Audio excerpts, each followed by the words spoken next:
আজ্ঞে কুমার, আপনার ভ্রাতুষ্পুত্রকে নিয়ে ওই ধূর্ত দুষ্মন্ত পালিয়ে গেছে। এ কি করে সম্ভব? সম্পূর্ণ রাজপ্রাসাদে পাহারা বসানো হয়েছে, তারপরে ওরা পালালো কিভাবে? এই পথ দিয়ে। প্রাসাদের পেছনে অনেকগুলো গুপ্ত পথ আছে মূর্খ।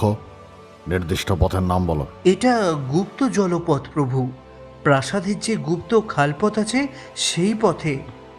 কলিক, প্রভু, আদেশ করুন। যেমন করেই হোক, যেখান থেকেই হোক, আমার ওই দুজন পলাতকের অন্ত চাই। আমার দাদার বংশের শেষ প্রদীপ নেভানোর গুরু দায়িত্ব আমি তোমাকে দিলাম। তোমার প্রভু ভক্তি দেখানোর এটাই শেষ সুযোগ। এক্ষুনি ওই গুপ্তপথে রওনা হও।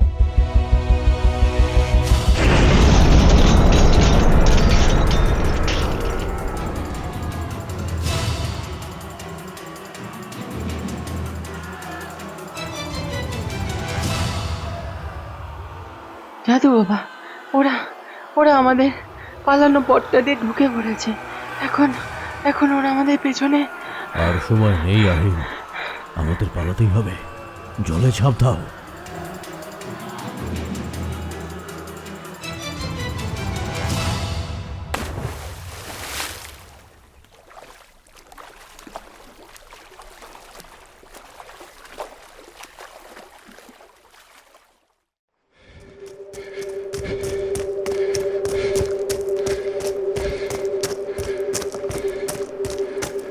অন্ধকার রাত্রির তারা ভরা আকাশের নিচে ঘন কালো অরণ্যকে পিছনে ফেলে রেখে উদ্ভ্রান্তের মতন ঊর্ধ্বশ্বাসে ছুটছে এক কিশোর।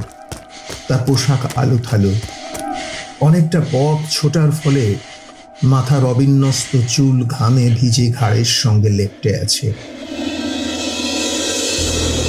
ক্লান্তিতে তার পা দুটো টলমল করছে।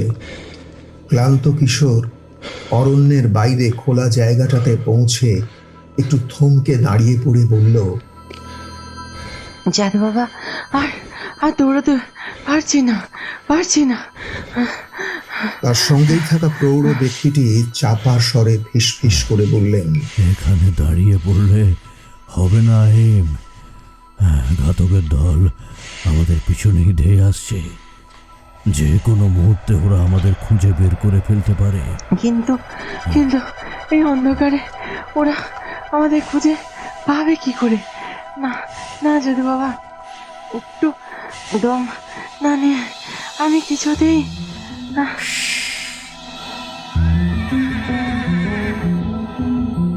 জঙ্গলের সীমা ছাড়িয়ে অনেকটাই এগিয়ে এসেছিলেন তারা।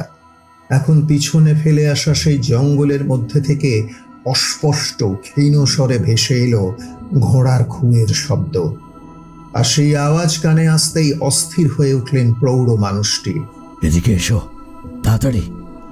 চাঁদের আলোয় তিনি দেখলেন সামান্য দূরে বেশ কিছুটা অঞ্চল জুড়ে মাঝারি আয়তনের পাথরের সারি। এই পড়ে থাকা পাথরের খণ্ডগুলির দিকে কিশোরটিকে এক প্রকার টানতে টানতে নিয়ে চললেন প্রৌঢ় মানুষটি। দুজনেই আত্মগোপন করলেন পাথরের ঢিপিগুলির পিছনে। আর সেখানে বসতে বসতে প্রৌঢ় বললেন, ফাঁকা জায়গায় পিছনে ধেয়ে আসা একদল তলোয়ারধারী ঘাতক বাহিনীর সামনে অসহায়ের মতো মাথা পেতে দাঁড়িয়ে থাকাটা মূর্খামি আহিম। ওই দেখো। প্রৌঢ় মানুষটির বাড়িয়ে ধরা হাতের দিকে দৃষ্টি ঘুরিয়ে কিশোরটির মনে হলো যেন সামনের ফাঁকা জায়গাটা দ্রুত বেগে তাদের অতিক্রম করে গেল কালো কাপড় পরা মশালধারী একদল অশ্বারোহী। শেষ ঘোড়সওয়ারটি তাদের অতিক্রম করে যাওয়া অবধি জায়গা থেকে নড়েননি দুজনের কেউই। তারপর ঘোড়ার খুরের শব্দ মিলিয়ে যেতে স্বস্তির নিঃশ্বাস ছাড়লেন সেই প্রৌঢ় মানুষটি।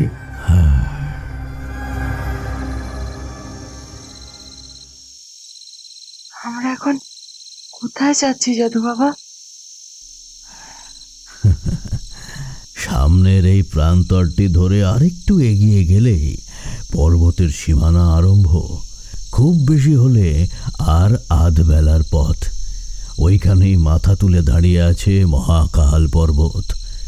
যার মাথাটা মহাদেব বিশ্বনাথের মাথার মতো।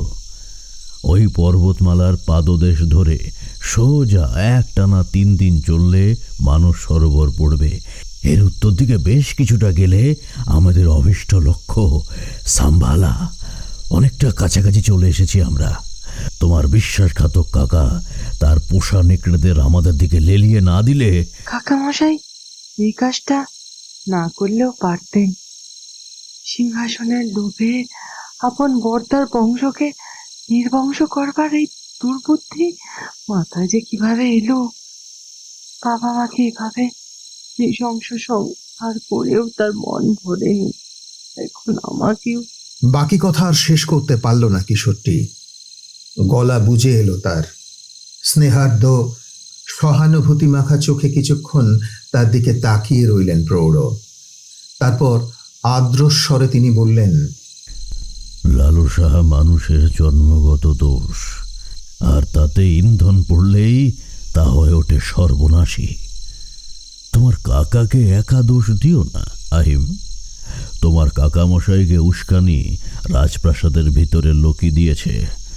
দিনের পর দিন তাকে বিপথগামী করে তুলে এখন বিজয়ের হাসি হাসছে রাক্ষসী। আমি আর দেশে ফিরবো না জাদু বাবা। এই আকস্মিক ঘোষণায় থতমত খেয়ে গেলেন প্রৌঢ়। কিছু না বলে এক দৃষ্টে তাকিয়ে রইলেন তিনি কিশোরটির দিকে। একটু চুপ থেকে নিচু গলায় সে বললে, এক টুকরো জমি আর একটি গদি মোড়া আসনের জন্য যদি কেউ নিজের বংশের ওপরে অভিশাপ নামিয়ে আনে, আর এটাই যদি রীতি হয়, তবে সেই অসুস্থ প্রতিযোগিতার মধ্যে আমি নিজেকে জড়াতে চাই না। কাকামশাই সুখে দিন কাটাক তার পরিবার আর তার রাজত্ব নিয়ে, আমি বরং মিশে যাই জনসাধারণের হৃদয়ে। কিশোরটির মাথায় একবার সস্নেহে হাত বুলিয়ে প্রৌঢ় মনে মনে ভাবল, জীবনের বিভিন্ন পর্যায়ের ভয়ঙ্কর সংগ্রামের সঙ্গে পরিচিত নয় রাজকুমার। তার বড় অস্তিত্ব রক্ষার কঠিন লড়াইয়ে একদিন এই পবিত্রতা, এই নিষ্কলুষতাও হয়তো ধুয়ে মুছে যাবে। একটা দীর্ঘশ্বাস ছেড়ে অন্ধকারে চারিদিকে একবার সতর্ক চোখে তাকিয়ে দেখে নিলেন প্রৌঢ়। তারপর চাপা স্বরে তিনি বললেন, আহিম, ঘোড়সওয়ারের দল অনেকটা এগিয়ে গিয়েছে বটে, কিন্তু এই শয়তানদের কোনো বিশ্বাস নেই, ফিরেও আসতে পারে ওরা। ওইদিকে একটা বিরাট উঁচু একটা ঢিবি আছে, যার মধ্যে দিয়ে একটা সরু ঢালু পথ বহু দূর অবধি চলে গিয়েছে সামনের দিকে। সেই পথটি শেষ হয়েছে একটি ঢালু উপত্যকার একদম মুখে। ওই পথ দিয়ে গেলে কেউ খুঁজে পাবে না আমাদের, কেউ না। সেবারে যখন এই পথের সন্ধান পেয়েছিলাম, তখন অবশ্য সঙ্গে স্থানীয় পথপ্রদর্শক ছিল। ওরা কারা জাদু বাবা? বাবার রাজত্বে এরকম অদ্ভুত পোশাক পরা ঘাতক বাহিনী তো ছিল না। এরা গুপ্ত ঘাতক, তোমার কাকার তৈরি করা পেশাদার খুনির দল। মহারাজকে এই বিষয়ে সতর্ক করেছিলাম, কিন্তু তিনি কোনো রকম ব্যবস্থা নেওয়ার আগেই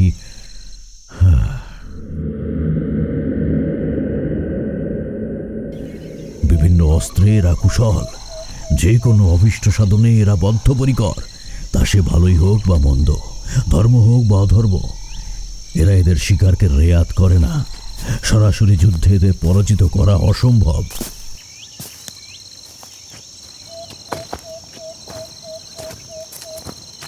ওরা অবশেষে নির্বিঘ্নে এসে পৌঁছলেন সেই পথটির সামনে। চারিদিকটা একবার ভালো করে দেখে নিয়ে প্রৌঢ় বললেন, এখন নির্বিঘ্নে এই পথটুকু পেরিয়ে যেতে পারলেই ঝোপে ঝাড়ে ঘেরা একটি সংকীর্ণ ঢালু পথ পড়বে। এসো আইন।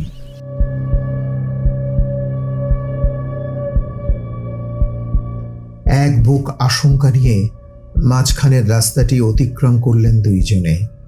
কোথাও কোনো বিপদ ঘটেনি। ঈশ্বরের অসীম কৃপায় গুপ্তঘাতকদের দলটা এগিয়ে গিয়েছে। চারিদিক সতর্কভাবে দেখতে দেখতে অনেকটা পথ হেঁটে ওনারা একসময় পৌঁছে গেলেন সেই পথটির সামনে। অন্ধকারের মধ্যে সামনের সুপ্রশস্ত ঢিবিটিকে দেখে মৃদু স্বরে প্রৌঢ় বললেন, এসে গিয়েছি। এবার মন দিয়ে শোনো আহিম, এই পথটা ধরে সোজা গিয়ে যে ঢালু উপত্যকায় আমরা উঠব সেটা ধরে একদম নাক বরাবর এগোতে হবে। তাহলে আগামীকাল সকালে মহাকাল পর্বতের নিচে পৌঁছবো আমরা। ওখানে একটি গ্রাম আছে, ওখানে আমরা কিছুকাল বিশ্রাম করব। তারপর এগিয়ে যাব মানস সরোবরের দিকে, তারপর উত্তর দিকে। মনে আছে তো? দুপাশে বিরাট পাথরের সারির মধ্যে দিয়ে চলে যাওয়া সরু রাস্তাটার দিকে তাকিয়ে একবার ঘাড় নাড়ল কিশোরটি। এবারে পাশে দাঁড়িয়ে থাকা প্রৌঢ় মানুষটির হাত ধরে এগোতে যাবে সে। এমন সময় আহিম, তাড়াতাড়ি!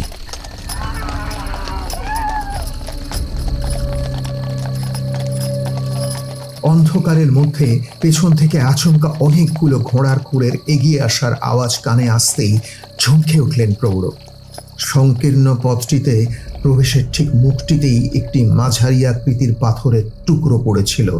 তার পেছনে কিশোরটিকে ঠেলে দিয়ে তিনি বললেন, এখানে মাথা নিচু করে বসে থাকো আহিম, একদম নড়াচড়া করবে না।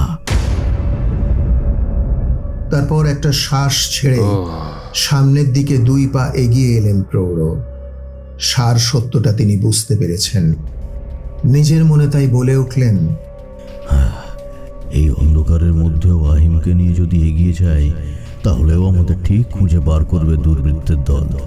তারপর না না না না, তার থেকে ভালো এখনই বিপদের সম্মুখীন হওয়া। হ্যাঁ,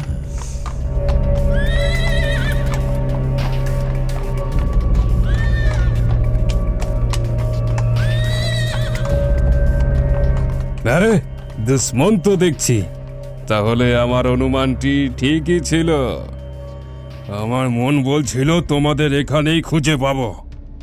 তা তুমি তো আছো, কিন্তু আমাদের প্রয়াত মহারাজের সেই পুত্রটি কোথায়? হ্যাঁ, ওকে তো দেখা যাচ্ছে না।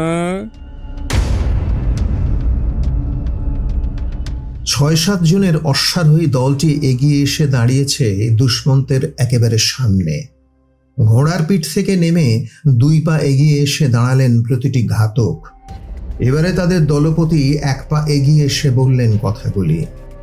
নিষ্পলক চোখে কিছুক্ষণ তাকে দেখে স্বাভাবিক কণ্ঠে প্রৌঢ় বললেন, মহারাজ বিক্রমজিতের জ্যেষ্ঠ পুত্রটি ভদ্র বংশজাত সন্তান কুলিক, যার তার হাতে তাকে তুলে দেওয়া যায় না।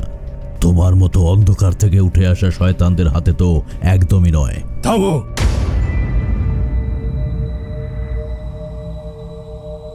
তোমার জাদু সাধারণের কাছে ভয়ের কারণ হতে পারে, কিন্তু আমাদের উপর তার কোনো প্রভাব পড়ে না।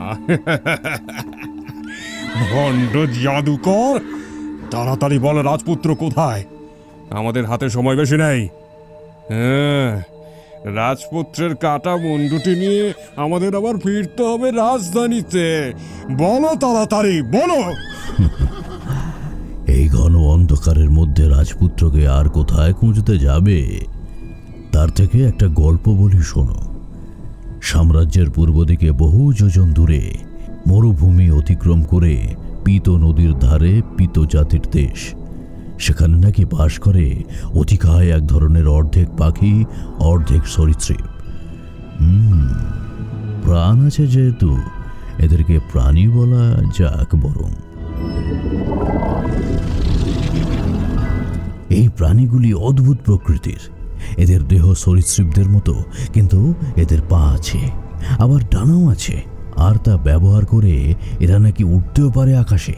তবে অবাক হবার বিষয় অন্যত্র। রেগে গেলে নাকি এদের মুখ দিয়ে আগুন বেরোয়, আর সেই আগুনই একদল পূর্ণবয়স্ক সেনাদলকে পুড়িয়ে মারার জন্য যথেষ্ট।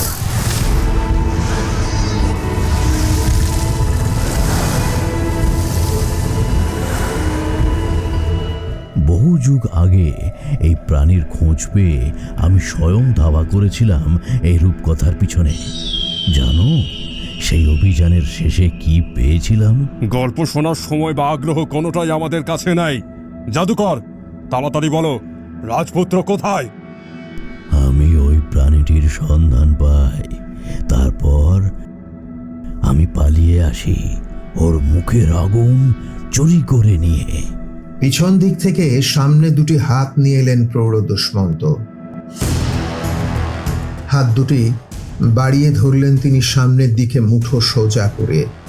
দেখা গেল তার দুটি হাতে ধরা দুটি মাঝারি আয়তনের বল। চকিতে তিনি সেটা গড়িয়ে দিলেন কুলিকদের দিকে, আর মুহূর্তেই যেন তাও তাও করে জ্বলে উঠল ঘাতক দলের মাঝে। আগুনের লেলিহান শিখা লক লক করে উঠল ঘাতকের দলটিকে কেন্দ্র করে। এতটাই ছড়িয়ে পড়েছিল সেই আগুন, ঘাতক দলের প্রতিটি সদস্য তো বটেই, এমনকি তাদের পিছনে দাঁড়িয়ে থাকা ঘোড়াগুলিকেও স্পর্শ করল। গায়ে আগুন লাগা অবস্থাতেই একটি ঘোড়া দৌড় মারল উল্টো দিকে, তাকে অনুসরণ করে বাকিগুলিও। আর মানুষগুলির অবস্থা তো কহতব্য নয়। আগুনের করাল গ্রাসে ছটফট করতে লাগলো প্রতিটি দেহ। ইতিমধ্যেই জ্বলন্ত অবস্থায় স্থির নির্জীব হয়ে মাটিতে পড়ে রইলেন একজন দুজন। মাংস পোড়ার গন্ধে ভালো করে শ্বাস নেওয়াই দুষ্কর। আক্রমণকারী ঘাতক দলের সকলেই প্রায় মারা পড়লেন বটে, কিন্তু শেষ রক্ষা হলো না। কুলিকেরও সারা গায়ে আগুন ধরে গিয়েছিল। অন্যান্যদের সাথে তিনিও নির্জীবের মতো অগ্নিদগ্ধ হয়ে পড়েছিলেন মাটিতে। তাকে মৃত ভেবে দুষ্মন্ত চলে আসতে যাবেন, এমন সময় প্রবল বিস্ময়ে দেখলেন গোটা গায়ে আগুনের লকলকে শিখা নিয়ে ধীরে ধীরে উঠে দাঁড়ালেন কুলিক, তার ভয় ধরানো দীর্ঘ কুঠারটি হাতে নিয়ে।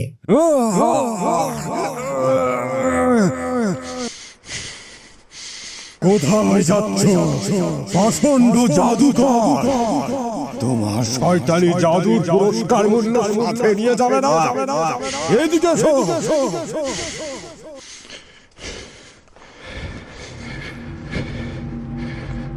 দীর্ঘদেহী কুলিকের ভয়ঙ্কর আগুন জ্বলা শরীরটি দেখে বোধহয় ভয় পেয়ে গিয়েছিলেন দুষ্মন্ত।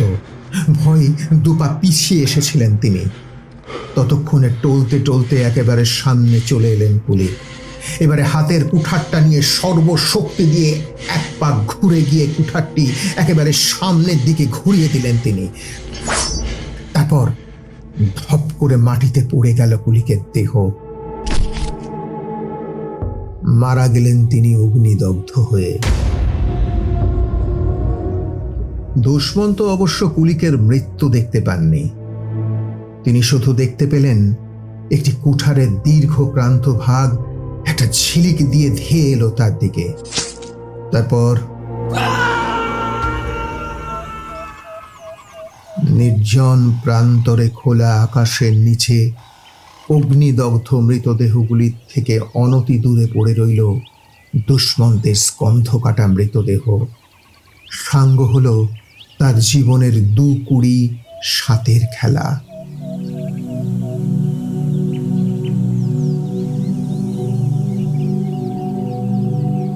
আহিম তখন মাথা নিচু করে বসেছিল পাথরখণ্ডগুলির আড়ালে। অনেকক্ষণ ধরে প্রবল একটি বিশৃঙ্খলা চলছিল আশেপাশে। কি হচ্ছে তা জানবার প্রবল বাসনা জেগেছিল তার মনে, কিন্তু জাদু বাবার নিষেধ অগ্রাহ্য করে মুন্ডু বাড়িয়ে দেখবার সাহস হয়নি তার। এখন সবকিছু থেমে যেতে এবারে পাথর খণ্ডগুলির আড়াল থেকে কিছুটা ঘাড় বাইরে বাড়িয়ে ধরল সে। পাথর খণ্ডগুলির পাশেই জমিতে শুয়ে রয়েছেন জাদু বাবা। পাথরের টুকরোর আড়ালে থাকায় তার দেহের বাকি অংশ আর দেখা যাচ্ছে না। আহিম দেখতে পাচ্ছে শুধু তার চোখ অবধি মুখের অংশটুকুনি। জাদু বাবার চোখের দৃষ্টি সোজা আহিমের দিকে নিবদ্ধ। কি করছেন উনি ওখানে শুয়ে? জাদু বাবা, ওরা চলে গিয়েছে। আমরা আমরা এগোবো না? উঠুন জাদু বাবা, উঠে দাঁড়ান। উঠবেন না জাদু বাবা? 2-3 বার একই প্রশ্ন করেও কোনো সাড়া না পেয়ে সাহস করে হামাগুড়ি দিয়ে জাদু বাবার কাছে গিয়ে আস্তে আস্তে উঠে দাঁড়ালো আহিম। তারপর নিচু হয়ে মাটি থেকে 2 হাতে দুষ্মন্তের কাটা মুন্ডুটা কুড়িয়ে নিয়ে বিহ্বল ও প্রশ্নমাখা চোখে এক দৃষ্টে তাকিয়ে রইল সামনের দিকে।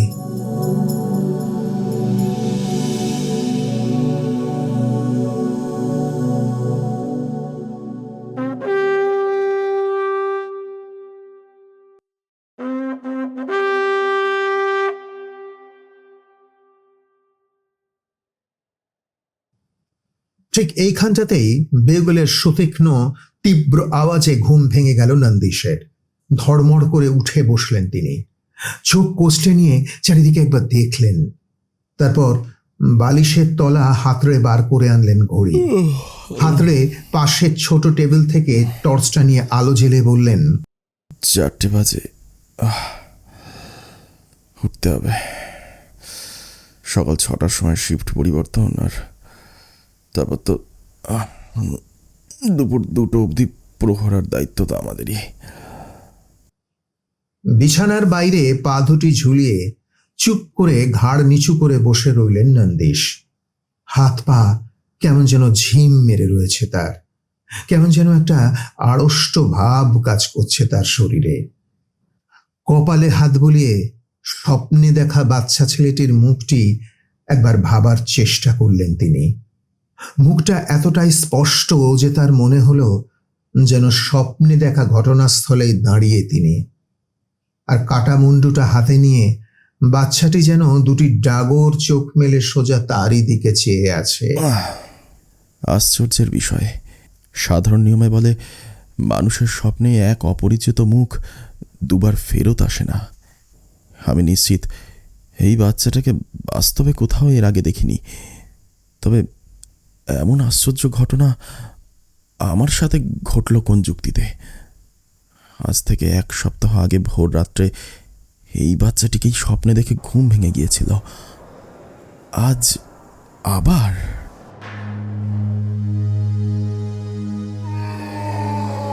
বলাই বাহুল্য সেটিও বেশ ঘটনাবহুল স্বপ্ন ছিল।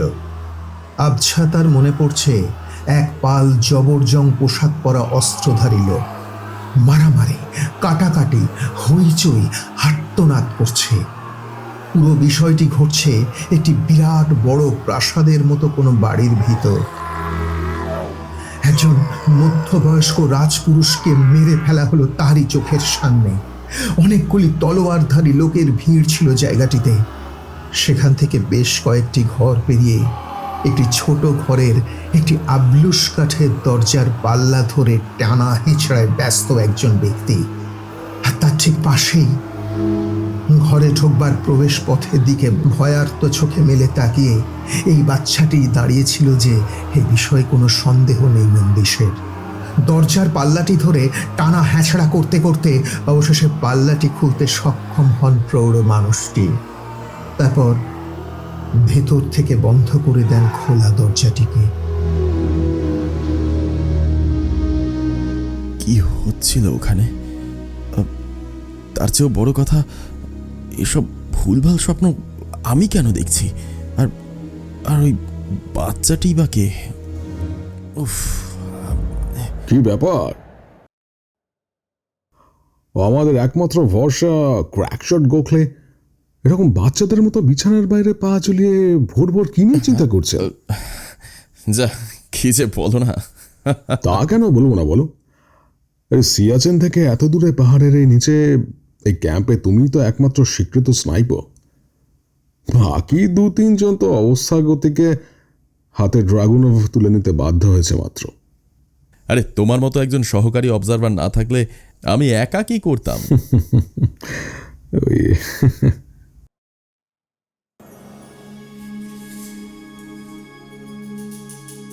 তিব্বত সীমান্তের এই অঞ্চলটা বেশ শান্তিপূর্ণ। এখানে একটা গ্রাম আছে, পাশেই একটা সরু নদী। নদীর উপর আছে একটা লোহার পুল। নদীর ওপারেই জঙ্গল, আর ওই জঙ্গলেই ভারতের সীমানা। বেটেরা জোর করে ওপাশের অংশটি দখল নিলেও বর্ডারের এদিকে বেটেরা এখনো পা বাড়ায়নি। এর একটা বড় কারণ, নদী পার করার একমাত্র সাঁকোটিতে ভারতীয় সৈন্যরা বোমা বেঁধে রেখেছে। বেটেরা জানে কথা, তাই হয়তো পা বাড়ায়নি। সকালের এই সময়টা একটু গুম হয়ে থাকেন নন্দীশ। তাম্বলে তাই আর বেশি ঘাঁটালেন না তাকে। গেট রেডি, আমিও যাই।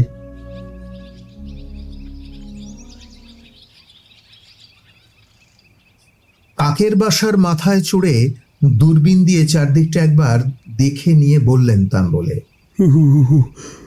আজকে ঠান্ডাটা একটু বেশি পড়েছে না? এই ঠান্ডার জন্যই তো আমাদের নেমে আসতে হয়, না হলে আমাদের তো ওই চূড়োটাকে আগলে রাখার কথা, তাই না? কথাগুলি বলে হাতের ড্রাগন ফের স্কোপে চোখ লাগিয়ে নদীর ওপাশটা একবার জরিপ করে নিলেন নন্দিশ। ওপাশের ওই জঙ্গলটাই বেশি সমস্যা করে, কিন্তু তাম্বলের বলা কথাগুলি বেশ ভাবিয়ে তুলল নন্দিশকে। তাম্বল, এই ঠান্ডা নিয়ে তোমার এত আফসোস কেন? না মানে এই ঠান্ডার জন্য আজকে গ্রামের মেয়েগুলো আর নদীতে চান করতে আসবে না, এই যে আফসোস। ও তোমার মন খারাপের কারণ তবে এই? হতভাগা এই জন্মে আর শোধরাবে না, বলো?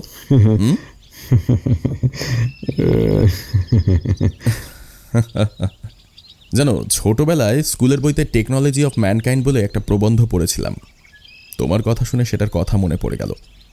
সরকার বাহাদুর তোমার হাতে যে শক্তিশালী দূরবীন তুলে দিয়েছে তার সদ্ব্যবহারটা তো অন্তত করো, হতভাগা।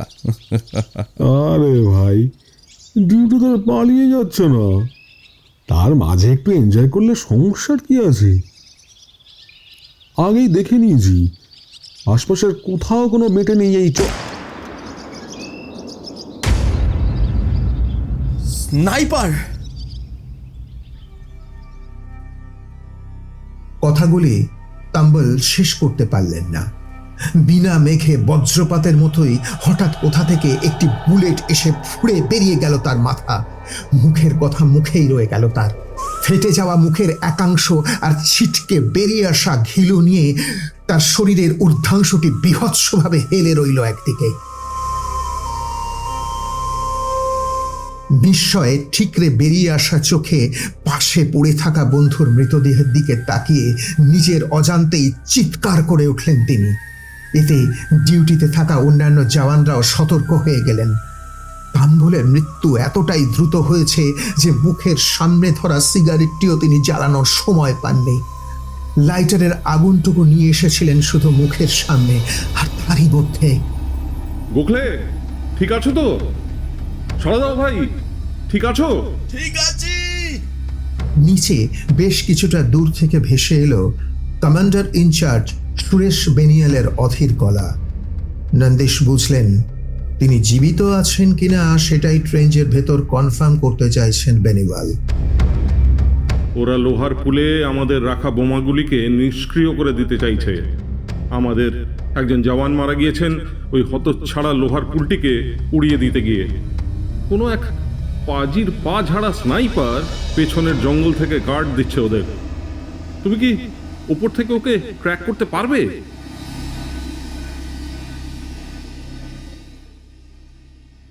নিজের পজিশনে শুয়ে সদ্যমৃত তাম্বলের ক্ষতস্থানের দিকে একবার তাকিয়ে তিনি বুঝে নিতে চেয়েছিলেন শত্রু স্নাইপারের পজিশন। তারপর আশেপাশে ছড়িয়ে ছিটিয়ে থাকা বস্তুগুলির দিকে তাকাতে তাকাতে হঠাৎ একটি পরিকল্পনা চলে এলো তার মাথায়। দ্রুত হাতে একটি ভিকয় তৈরি করে নিলেন তিনি। তারপর পেরিস্কোপটি হাতে নিয়ে চেঁচিয়ে উঠে বললেন, কমান্ডার, আপনার সাহায্য ছাড়া ওই স্নাইপারকে ফেলা যাবে না। আমার কভার ফায়ার লাগবে অ্যাট লিস্ট 10 রাউন্ড স্ট্রেট, অন্তত 3 জন শুটার। অসম্ভব গোখলে, আমাদের পজিশন ও জেনে গেলে ব্যাপারটা ঝুঁকি হয়ে যেতে পারে। কভার না পেলে শত্রু সৈন্য আমাদের বোমাগুলিকে নিষ্ক্রিয় করে দলে দলে ঢুকে পড়লে বরং আর কিছু করার থাকবে না। আপনি 3 জনকে বলুন 11 o'clock পজিশনে বন্দুক নিশানা করতে। আমি বললে ওখানে ব্রাশ ফায়ার করতে বলুন 10 রাউন্ড করে। তাম্বলের দেহের পজিশন ও ক্ষতস্থান দেখে শত্রুর পজিশন সম্পর্কে এই সিদ্ধান্তে এসেছেন নন্দিশ। নদীর ওপারের জঙ্গলটি মোটামুটি 600 মিটারের দায়রার মধ্যেই আছে। জওয়ানদের দূরপাল্লার বন্দুক দিয়ে সহজেই ওই দূরত্বটি অতিক্রম করানো যেতে পারে। আসল উদ্দেশ্য তো শুধু শত্রুকে ব্যস্ত রাখা। ঠিক আছে,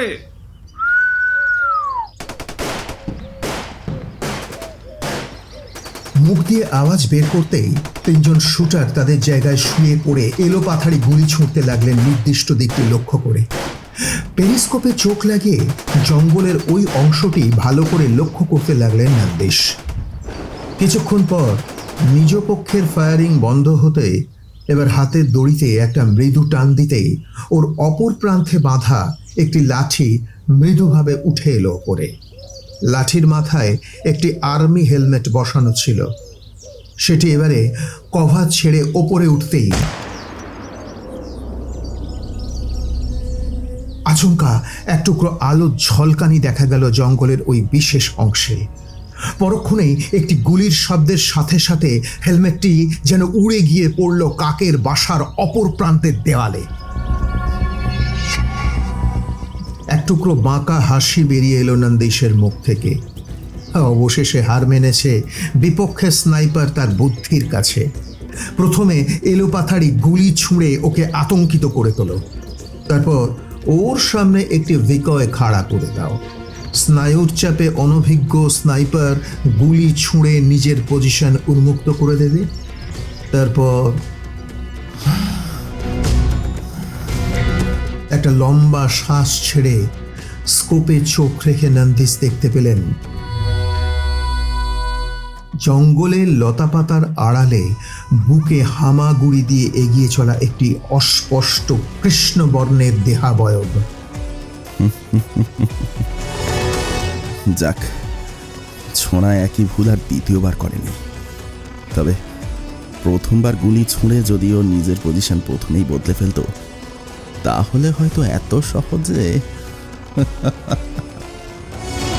চলমান শরীরটির একদম মাথায় বন্দুকের লক্ষ্য স্থির করলেন নন্দিশ। তারপর ট্রিগার চিপতেই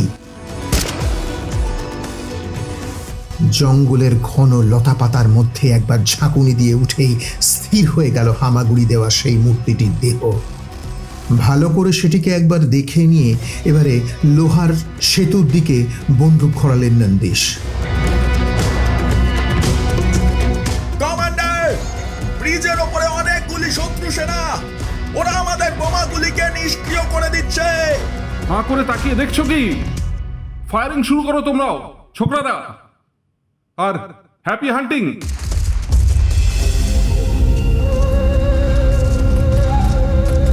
নন্দিশ অবশ্য ততক্ষণে গুলি চালানো শুরু করে দিয়েছেন শত্রু সৈন্যদের উদ্দেশ্যে। তার দলের বাকি সদস্যরাও তাই।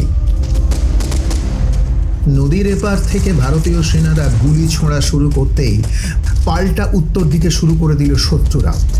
একদল আধ বসা অবস্থায় ফায়ারিং করতে লাগলো এদিকে, আরেক দল বোমাগুলিকে নিষ্ক্রিয় করতে লাগলো একাগ্রভাবে। যেন আশেপাশে ভয় পাবার মতন তেমন কিছুই ঘটেনি। দুপক্ষের গুলিবর্ষণের মধ্যে নীরব সাক্ষী হয়ে দাঁড়িয়ে থাকলো শুধু লোহার সেতুটি। হতচ্ছাড়াগুলো মনে হয় আজ আমাদের খাবে বলে রেডি হয়ে এসেছে। কাণ্ডটা দেখেছো? একদম হাঁটুর নিচে প্যান্ট নামানো অবস্থায় ওরা ধরে ফেলেছে আমাদের। বেশ খানিকক্ষণ গুলি চালাচালির পর নন্দিশের কানে ভেসে এলো কমান্ডারের গলা। সামনের দিকে তাকালেন নন্দিশ। সত্যিই তাই, ওদের একজন করে সেনা মরলেও আরো দুজন উঠে এসে জায়গা করে নিচ্ছে সেখানে। এর অর্থ সর্বতোভাবে তৈরি হয়ে এসেছে ওরা। কিন্তু প্রায় হিমাচল ঘেঁষা এক একটা ছোট ক্যাম্প, যা নিঃসন্দেহে ভারতীয় ভূমির অন্তর্গত, সেখানে এত বড় মাপের আক্রমণ চালিয়ে সেটিকে দখল করার এত ব্যগ্রতা কেন এদের মধ্যে? এটাই চিন্তা করছিলেন নন্দিশ।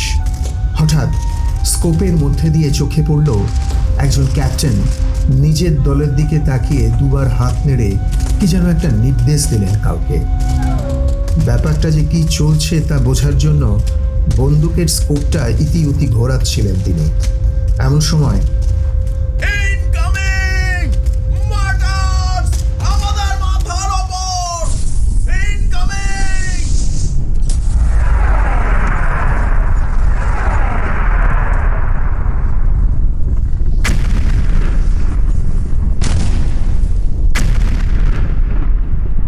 বেশ কয়েকটি তীক্ষ্ণ শোঁশো আওয়াজ শোনা গেল। আওয়াজগুলি যেন নেমে আসছে ওপর থেকে নিচে, আর তারপরেই যেন নরকের দ্বার খুলে গেল তাদের সামনে। পরপর বিস্ফোরণে ছিন্ন ভিন্ন হয়ে গেল তাদের প্রতিরক্ষা ব্যবস্থা। মুহুর্মুহু বিস্ফোরণে কেঁপে উঠতে লাগলো মাটি। নিজের পজিশনে বসে প্রমাদ করলেন নির্দেশ। নেমে পড়তে, যে করে হোক নেমে পড়তে হবে এখান থেকে, না হলে এই ধ্বংসস্তূপের নিচে চাপা পড়লে আর হয়তো কখন না।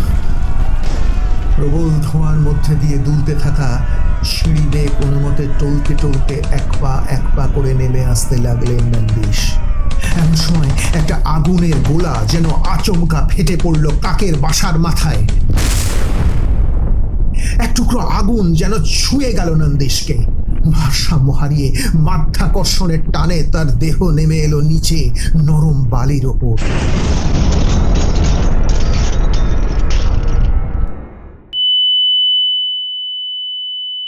চোখের সামনে নন্দীশ এক পলকের জন্য দেখতে পেলেন অত বড় ইমারতটা যেন দুমড়ে মুচড়ে দলা পাকিয়ে কোনো মতে দাঁড়িয়ে।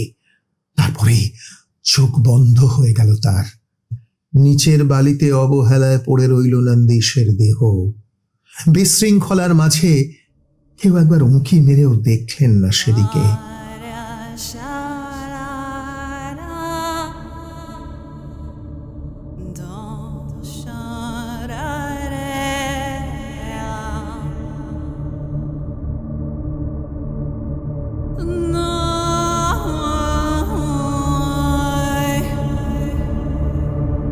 বিদেশি বিদেশি ও বিদেশি, উঠে পড়ো এবার, ওরা তোমায় ডাকছে।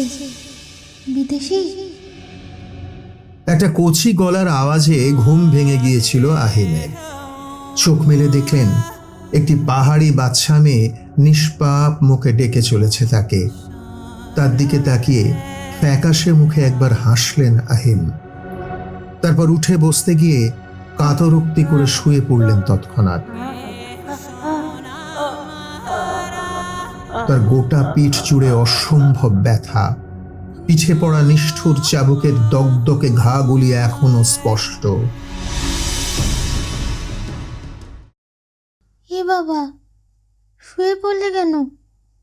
বিদেশি, ওঠো। রুমালাই ওরকম করে না। বিদেশি ছেলেটি আহত, ওর গায়ে হাত দিলেও কষ্ট পাবে। কৃতজ্ঞ দৃষ্টিতে আহিম ফিরে তাকালেন। এক ছাপোষা পাহাড়ি মহিলা এসে দাঁড়িয়েছে তার সামনে। তার হাতে একটি পরিষ্কার কাপড়ের নিচে একটি বড় মুখ খোলা জলপাত্র। ধোঁয়া বেরোচ্ছে সেই পাত্রের মুখ থেকে। কথাটি শুনে বালিকাটি সরে গেল সেখান থেকে। মহিলাটি এসে বসলেন তার পাশে। পরিধেয়ের থেকে মলম জাতীয় কিছু একটা বের করে প্রথমে সেটিকে নামিয়ে রাখলেন পাশে। তারপর গরম জলের পাত্রে কাপড়টি চুবিয়ে জল নিংড়ে নিয়ে তা থেকে ধীরে ধীরে মুছে দিতে লাগলেন আহিমের পিঠের ক্ষতস্থানগুলি। এই কাজটা করবার সময় বেশ যন্ত্রণা টের পাচ্ছিলেন আহিম। তোমার ক্ষতস্থানগুলো বেশ গভীর দেখছি। তোমাকে এরকম নির্দয়ভাবে মারা হলো কেন? পিঠের যন্ত্রণা ভুলে সদ্য ঘটে যাওয়া ঘটনাগুলির কথা মনে পড়ে গেল আহিমের। এক মনে তাই চিন্তা করতে লাগলেন তিনি।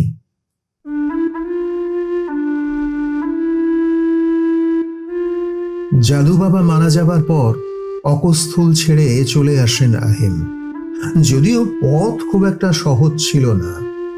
ভয়ঙ্কর ঠান্ডায় এবড়ো খেবড়ো রাস্তা ধরে এত দূর আসতে বেশ সমস্যায় পড়তে হয়েছিল তাকে। ঈশ্বরের অসীম করুণায় নির্বিঘ্নে অনেকটা পথ অতিক্রম করলেও ভয়ানক ঠান্ডায় অসুস্থ হয়ে অজ্ঞান হয়ে যান আহিম। জ্ঞান ফেরে একটা ঘরের ভিতরে। এক ঘর অচেনা বিদেশি মুখের ভিড়ে।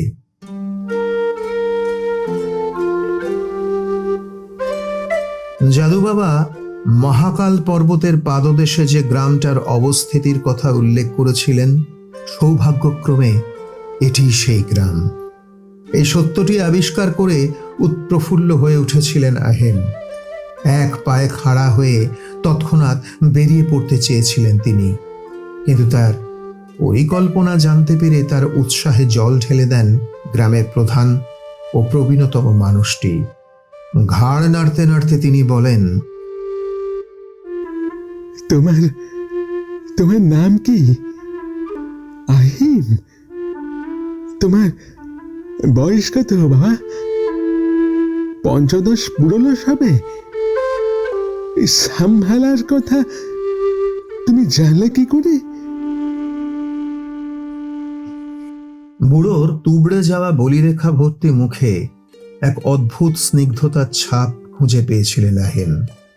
পরম নির্ভরতায় বুড়োকে সব কথা খুলে বলেছিলেন। তারপর আহিমের বক্তব্য শুনে সব শেষে তিনি বললেন, তুমি যে স্থানটির খোঁজ করছো সম্ভালা, তাকে আমরা জ্ঞানগঞ্জ বলি। এই জায়গাটি আছেও আবার নেইও। আছে আবার নেই? ক্ষমা করবেন, কিন্তু বিষয়টা ঠিক বুঝলাম না গাও বাবা। অনেক শীত আগে থাকতেই আমরা এই জায়গাটি সম্পর্কে জানি। আমাদের গ্রামটা নাকি রয়েছে এই জ্ঞানগঞ্জের একেবারে দ্বার প্রান্তেই। আর এই নিয়ে বহু পুরনো একটা কথা ছড়িয়ে রয়েছে এখানে।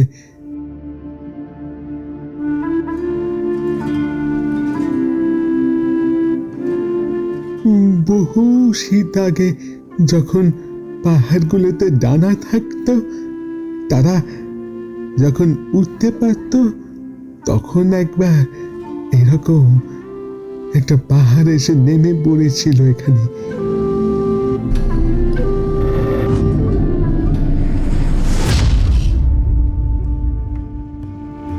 ওই যে দূরে দেখছো মহাকাল পর্বত, ওর পাশ দিয়ে সোজা হাঁটা লাগালে দিন দিন পর গিয়ে ঠেকবে এমন একটা জায়গায় যেখানে পাশাপাশি দুটি হ্রদ পড়ে। একটি হ্রদের জল সর্বদা উত্তাল, ওই হ্রদের নাম রাক্ষস তাল। ওই হ্রদকে ছাড়িয়ে অদূরে দ্বিতীয় হ্রদটিও পড়ে, যার জল শান্ত। এর নাম মানস সরোবর। এই মানস সরোবরের উত্তর দিশা ধরে বেশ কিছুটা দূরে আকাশ থেকে নেমে এসেছিল পাহাড়টা। এই পাহাড়ের পেটের ভিতর নাকি দেবতারাও নেমে এসেছিলেন স্বর্গ থেকে। এখনই মোটামুটি সমতল জমি পেয়ে পাহাড়টার তারপর স্থির হয়ে বসে পড়াতে নাকি পেট থেকে বেরিয়ে পড়েছিলেন তারা। আশপাশের নেড়া সমতল জমিতে তারা কি খুঁজে পেয়েছিলেন জানি না। তাদের ওই জায়গাটি বা কেন যে ভালো লেগে গিয়েছিল তাও জানা যায় না, কিন্তু জনশ্রুতি বলে যে ওই দেবতারা নাকি বেশ দীর্ঘ একটি সময় কাটিয়েছেন ওইখানে।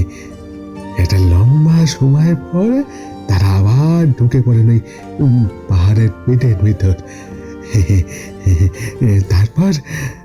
তারপর সেই পাহাড় নাকি আগুনের লেজে ভর দিয়ে আবার উঠে যায় আকাশের দিকে, একদম সোজা।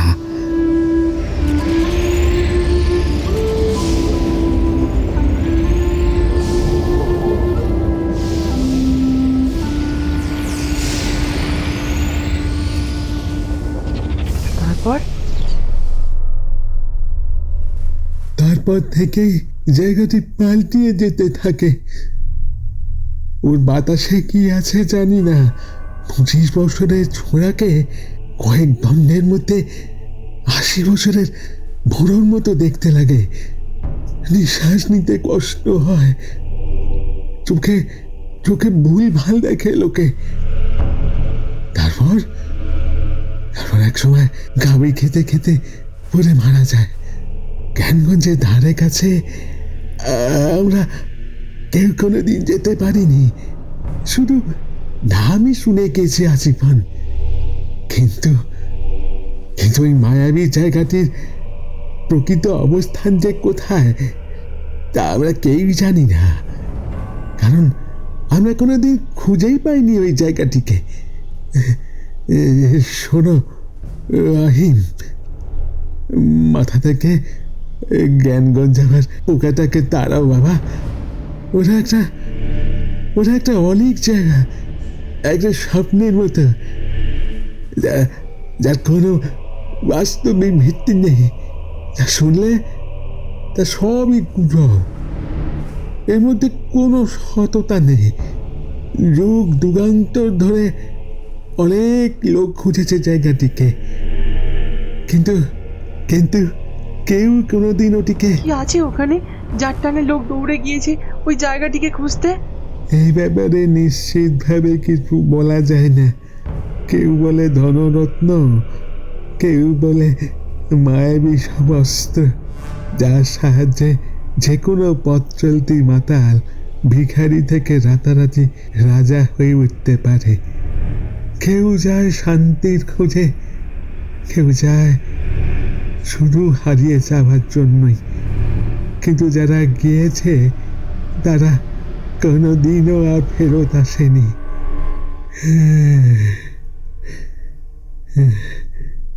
ভালো কথা, তোমার নিবাস কোথায় ছিল?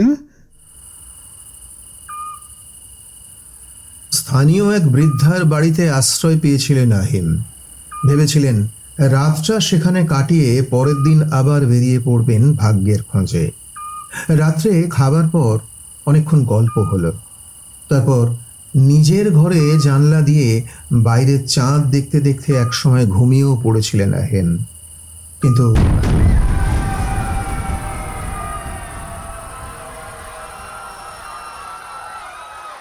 শেষ রাত্রির দিকে হঠাৎ লোকজনের তীব্র আওয়াজে আর বিষম কটু পোড়া গন্ধে ঘুম ভেঙে যায় আহিমের।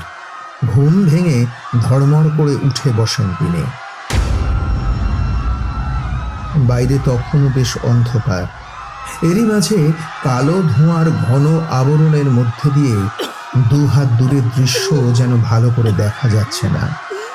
গোটা ভবনটি যেন উনুনের ভেতরকার মতো অবস্থা। শ্বাস প্রশ্বাসও নেওয়া যাচ্ছে না ভালো করে। এরই মধ্যে দিয়ে চোখ মুখ কোনো মতে হাত দিয়ে আড়াল করে কাস্তে কাস্তে ঘর থেকে বেরিয়ে এলেন আহিম। বাইরের খোলা বাতাসে এসে কিছুক্ষণ শ্বাস নিয়ে মাথা তুলে দেখলেন গোটা গ্রামটাই কার্যত জ্বলছে।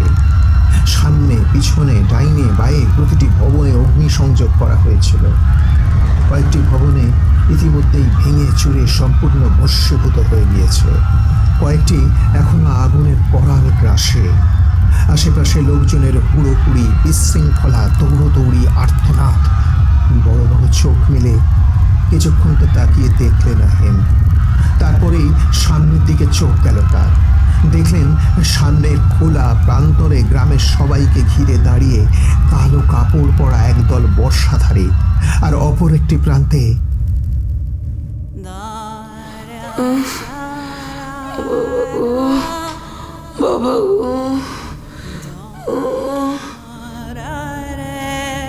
মাটিতে পড়ে কাতরাচ্ছেন সেই বৃদ্ধা, যার ভবনে তিনি আশ্রয় পেয়েছিলেন। আর তার দিকে উদ্যত চাবুক হাতে উদ্ধত ভঙ্গিতে এগিয়ে চলেছেন এক যুবক, যার আচরণে স্পষ্ট হাতের চাবুকটার সদ্ব্যবহার করতে চলেছেন উনি ওই অসহায় দুর্বল মহিলাটির ওপর। এক পা করে চাবুকটি হাতে যুবকটি এগিয়ে এলেন ভূমিতে পড়ে থাকা বৃদ্ধাটির দিকে। আমায় ছেড়ে দাও, আমায় ক্ষমা করে দাও।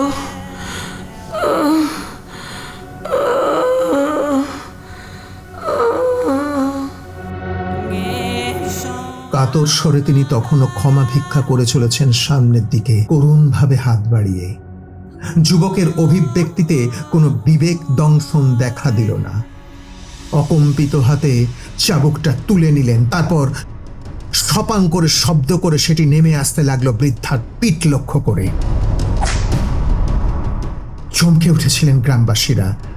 তারা এখন বন্দী, কিছু করণীয় নেই তাদের। কিন্তু সকলে এক প্রকার নিশ্চিতই ছিলেন যে এই পুরুষ্টু দাঁত বসানো চাবুক মহিলার পিঠে পড়লে তাকে তার প্রাণে বাঁচবার বিন্দুমাত্র সম্ভাবনা নেই আর। শিউরে উঠে চোখ বুজে ফেলেছিলেন সকলেই, কিন্তু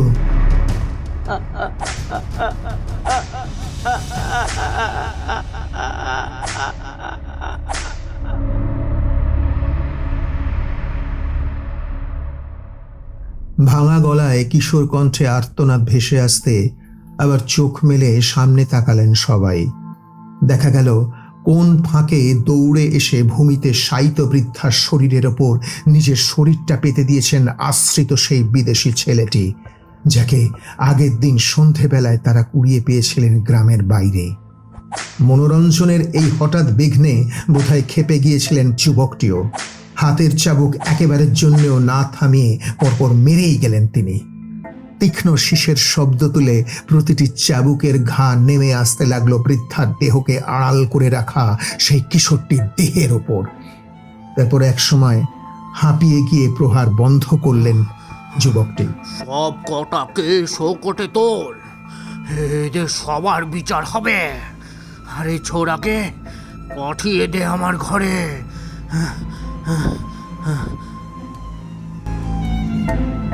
অজ্ঞান হবার আগের মুহূর্তে ওই যুবকের বলা এই শেষ কথাগুলি কানে এসেছিল আহিমের।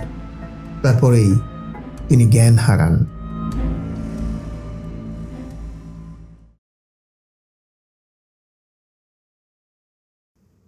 তুমি তো ওই গ্রামে নতুন, এই বৃদ্ধাকে আগে চিনতে? মহিলার কথায় আবার বাস্তবে সেই আগেকার কক্ষের মধ্যে ফিরে এলেন আহিম। মলমের বাটিটা হাতে নিয়ে মহিলা উৎসুক চোখে তার দিকে তাকিয়ে প্রশ্নটা করলেন। আলগোছে মাথাটা দুবার নাড়ালেন আহিম। আর কিছু না বলে তার ক্ষতস্থানে মলম লাগাতে শুরু করলেন সেই মহিলা। কিন্তু ওই বৃদ্ধার উপরে যুবকটি এরকম মর্মান্তিক চোটলো কেন? এই আঘাত ওই বৃদ্ধাকে করা হলে তো উনি ওই গোটা গ্রামের অধিবাসীরা রাজস্ব দিচ্ছিল না সময় মতো, তাই আমাদের দলপতির নির্দেশে গতকাল ওদের গ্রামে ভাঙচুর করা হয়। ওই বৃদ্ধার অপরাধ উনি প্রতিবাদ জানিয়েছিলেন এই লুটতরাজের বিরুদ্ধে, তাই আমার স্বামী ওকে চাবুক। ওই মহিলাটাকে বাঁচিয়ে তুমি পুণ্যের কাজ করেছো, আর আমার স্বামী ওকে চাবুক মারতে গিয়ে। বাকিটা আর বলতে পারলেন না মহিলাটি। চুপ করে মলম লাগাতে ব্যস্ত হয়ে গেলেন তিনি। আহিমও আর বিশেষ কথা বাড়ালেন না। অজ্ঞান অবস্থায় আজ ভারী একটা অদ্ভুত স্বপ্ন তিনি দেখেছেন।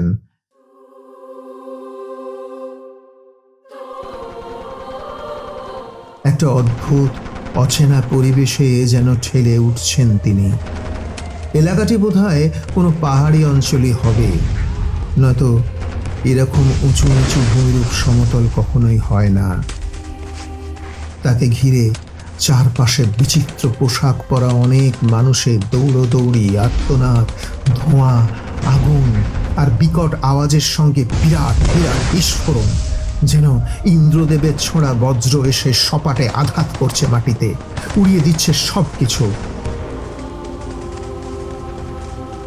একটা উঁচু স্তম্ভের উপরে আধবসা অবস্থায় আহিম যেন দেখছিলেন তাকে ঘিরে ঘটে চলা এই মহাপ্রলয়। শেষে তিনি যেন তাড়াহুড়ো করে নেমে আসতে যান নিচে, স্তম্ভের সঙ্গে সংলগ্ন খাড়া সিঁড়ি বেয়ে। কিন্তু আকাশ থেকে অনুরূপ একটি বজ্র নেমে আসে সেই স্তম্ভের উপরে। সেই আঘাতেই তিনি পড়ে যেতে থাকেন নিচে, আরো নিচে। তারপরেই চেতনা ফিরে আসে তার। আচমকা এরকম অদ্ভুত স্বপ্ন দেখার মানে কি? গত রাত্রে বিশৃঙ্খলতায় কি এই স্বপ্নের হাত ধরে ফিরে এসেছিল আমার চেতনে? কে জানে। অচেনা কোনো মানুষকে বাঁচাবার এই দুঃসাহসিক প্রয়াসের জন্য রিম্পোচে নিশ্চয়ই একদিন তোমার সকল মনোবাঞ্ছা পূরণ করবেন। ক্ষতস্থানে ওষুধ লাগিয়ে দিয়েছি, এখন যাও, আমাদের দলপতি তোমায় ডেকেছেন, বাইরে ওর 2 রক্ষী দাঁড়িয়ে তোমায় নিয়ে যাওয়ার জন্য। বাইরের ঠান্ডার উপযোগী শীতবস্ত্র পরতে আহিমকে সহযোগিতা করলেন সেই মহিলাটি। এই সময় আহিম লক্ষ্য করলেন মহিলার মুখটি যেন অতীব বিষণ্ণ হয়ে গিয়েছে অজানা কোনো আশঙ্কায়। হাত দুটি এত কাঁপছিল যে কাপড়ের গিঁটগুলি পর্যন্ত ভালো করে বাঁধতে পারছিলেন না উনি। চুপ করে তার দিকে তাকিয়েছিলেন আহিম। তারপর মহিলার কাজ শেষ হতে তিনি বললেন, আপনি কি কোনো বিষয় নিয়ে দুশ্চিন্তাগ্রস্ত? হ্যাঁ, আমার স্বামী শ্রুং খুব নির্দয় প্রকৃতির মানুষ। সকলেই ভয় পায় ওকে, ঘেন্না করে ওর নির্দয় স্বভাবের জন্য। সামনে পড়ে গেলে ওকে দেখে সবাই নরম গলায় কথা বলে, কিন্তু আড়ালে কেউ ওকে পছন্দ করে না। কি কি করব বুঝতে পারছি না। আমাদের একটা মেয়ে আছে, ও চলে গেলে মেয়েটির কি হবে তা নিয়ে চিন্তায় আমার রাত্রে ঘুম হয় না। আপনাদের মেয়ে, ওর প্রতি ওর বাবার ব্যবহার কেমন? মেয়েকে ভীষণ ভালোবাসে স্ট্রুম, অসম্ভব ভালোবাসে। মেয়ে যাই বলুক না কেন, সব সময় তার পক্ষ নেওয়া চাই। মেয়েও তেমনি, বাবা অন্তঃপ্রাণ। এক মুহূর্তের জন্য বাবা চোখের আড়ালে চলে গেলেই এমন কান্নাকাটি জুড়বে। যেখানে কিছুটা ভালোবাসার পরশ রয়েছে, সেখানে এখনো আশা রয়েছে। আপনার স্বামীকে ওর পড়শিদের সাহায্য করতে বলুন। এইভাবে সকলের সঙ্গে মিলেমিশে কাজ করবার যে অভ্যাসটা ওর ছেড়ে গিয়েছে, তা ধীরে ধীরে ফেরত আসবে। অন্যের সুখ দুঃখ ভাগ করে নেওয়ার মধ্যে দিয়ে মানবিক গুণগুলি আপনার স্বামীর মধ্যে ফেরত আসবে বলেই আমার বিশ্বাস। আমি চেষ্টা করব ওর সঙ্গে কথা বলে।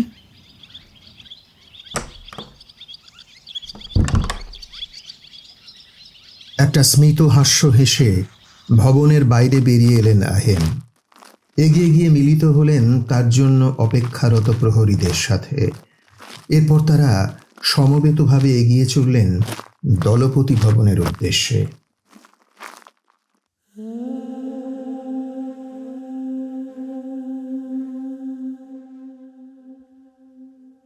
নন্দীশের ঘুম ভাঙল আধো অন্ধকার একটি ঘরে, বেশ একটি অস্বস্তির মধ্যে।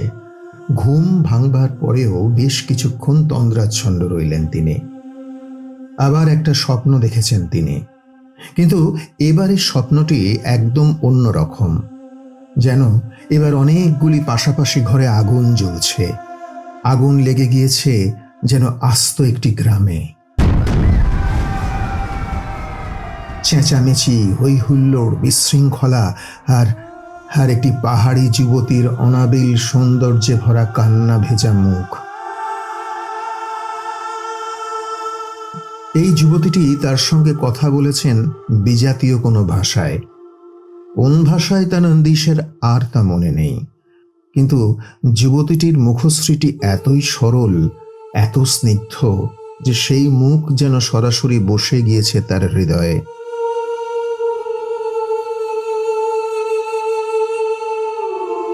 তারপর এক ঝটকায় তিনি ফিরে এলেন বাস্তবে। সম্পূর্ণ সজাগ হয়ে গেলেন তিনি। হালকা মাথা ব্যথা উপেক্ষা করে ভালো করে এবারে আশেপাশে তাকিয়ে নন্দীশ বোঝা নিতে চাইলেন পরিবেশ।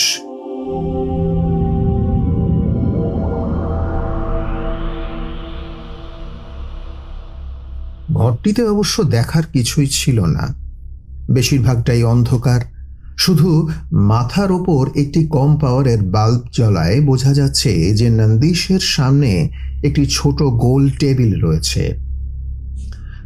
তিনি নিজে বসে একটি চেয়ারে, আর চেয়ারের হাতলের সাথে তার হাত দুটি কোষে বাঁধা। ঘরের অন্ধকার অংশগুলিতে চোখ ঘোলালেন নন্দীশ, কিন্তু অন্ধকারে প্রথমে কিছুই চোখে পড়ল না তার। বেশ কিছুক্ষণ পর অন্ধকারে চোখ সয়ে আসাতে এবারে মনে হলো তার সামনেই টেবিলের অপর প্রান্তে যেন একটি সুদীর্ঘ ছায়ামূর্তি দাঁড়িয়ে। বুকের ওপর হাত দুটি আড়াআড়িভাবে ন্যস্ত রেখে দাঁড়িয়েছিল সেই ছায়ামূর্তিটি। এবারে নন্দিস তার দিকে স্থিরভাবে তাকাতেই হেঁটে সামনের দরজা খুলে মোটা গলায় কাকে কি যেন নির্দেশ দিয়ে আবার সে ফিরে এলো তার আগের অবস্থানে। সেখানেই স্থির হয়ে দাঁড়িয়ে রইল সে, একটা প্রস্তর মূর্তির মতো অনড় হয়ে, আলোকবৃত্তের বাইরে, নীরবে।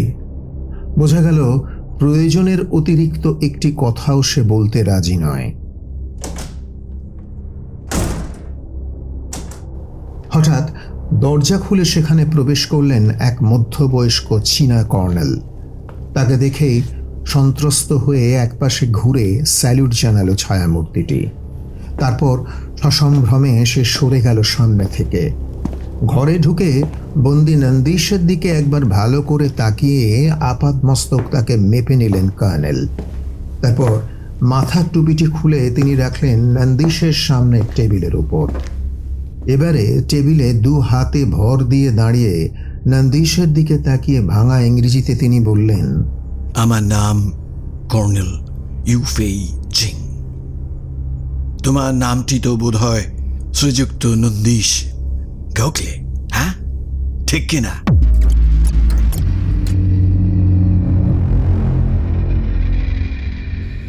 চীন দেশ যে তার বন্দীদের প্রতি এতটা সহমর্মিতা পোষণ করে তা তো জানতাম না।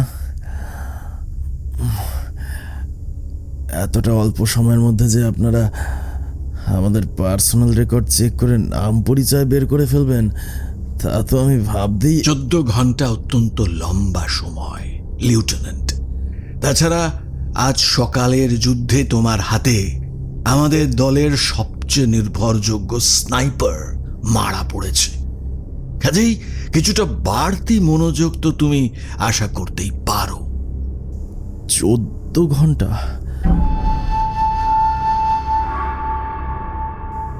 এতটা দীর্ঘ সময় অজ্ঞান ছিলাম, এই জন্যই মাথাটা এরকম ভার ভার, শরীরটা যেন ঠিক লাগছে না, আর সর্বাঙ্গ জুড়ে বেশ ব্যথাও করছে। মনে মনে একবার কথাটা ভেবে নিয়ে বিষয়টিকে বেশি পাত্তা না দিয়ে কর্নেলের দিকে তিনি তাকিয়ে রইলেন। তোমার বন্দুকটা একবার দেখতে ইচ্ছে করছে। হাই দাও।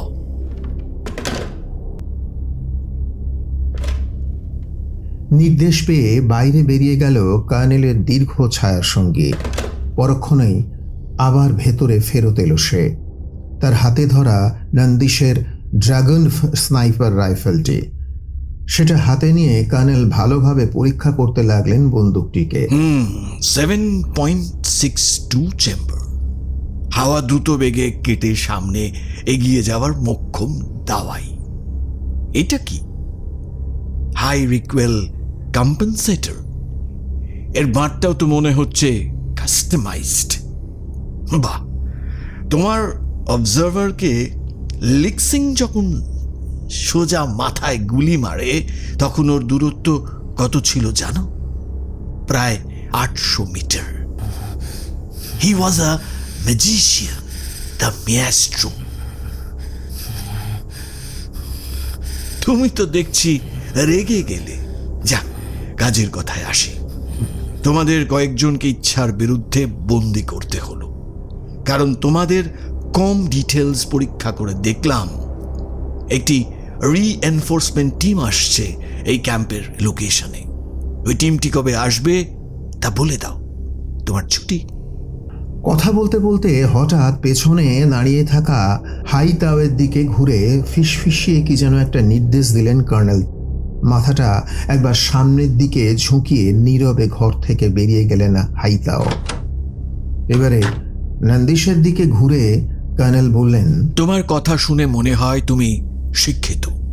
যাক, কি বলছিলাম যেন?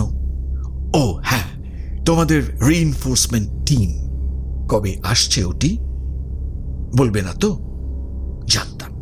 যাক, আর বলতে হবে না। এখন আমরা একটা খেলা খেলবো।